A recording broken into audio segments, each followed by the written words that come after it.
tracking so far? Now, there's a slight question, and this is where I get into my beef with the ESV in this passage.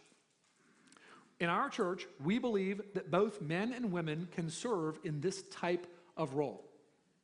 Okay? Now we see this from 1 Timothy chapter 3 and verse 11, where, again, I love the ESV, but I think it's wrong here.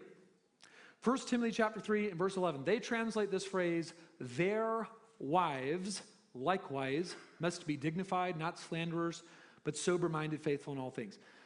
The phrase their wives is not a good translation of this verse for several reasons. First, there is no third person pronoun in the verse. There is no there.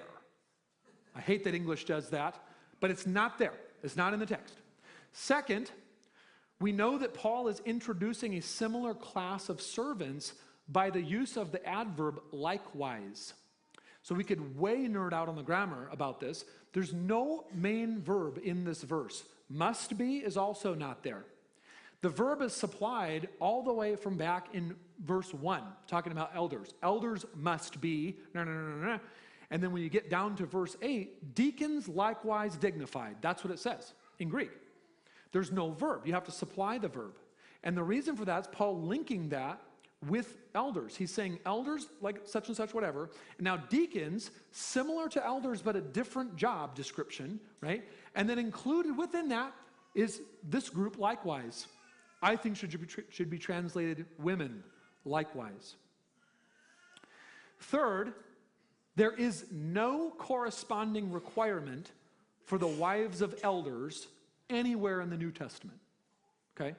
So the idea that we should translate this phrase here as their wives is odd considering there's no corresponding requirement for the wives of elders. Now, why does the ESV do this?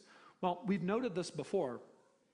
The word in Greek, gynaikos, from which we get English gynecology, can refer either to women generally or wives particularly. It's the same word that you use, and depending on context, it either would be translated women or woman or wife or wives.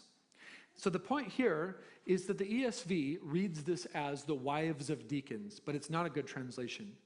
Many translations correctly note this. Among them, for example, the 1995 translation of the NASB reads like this. Women must likewise be, now, see how in the NASB it's italicized there, the must and the be? They italicize that because they want to be upfront and honest with you that those italicized words are not in the Greek. They have to supply them in order to make the sentence make sense in English. Okay? This is often the case when you go from one language to another. It's very difficult actually to translate word for word because rules of grammar work differently, all kinds of different things. Anyway, women must likewise be dignified, not malicious gossips, but temperate, faithful in all things. So if Paul's not talking about the wives of deacons, who is he talking about? Women. Now, we then know, because he's talking about in this context of talking about deacons, I think Paul's talking about females who fill a role at least similar to, or if not, deacons. Now, you think, well, why wouldn't he just say deacons then? Well, because Greek is a grammatically gendered language. That means that in Greek, every word has a grammatical gender. Masculine, feminine, or neuter.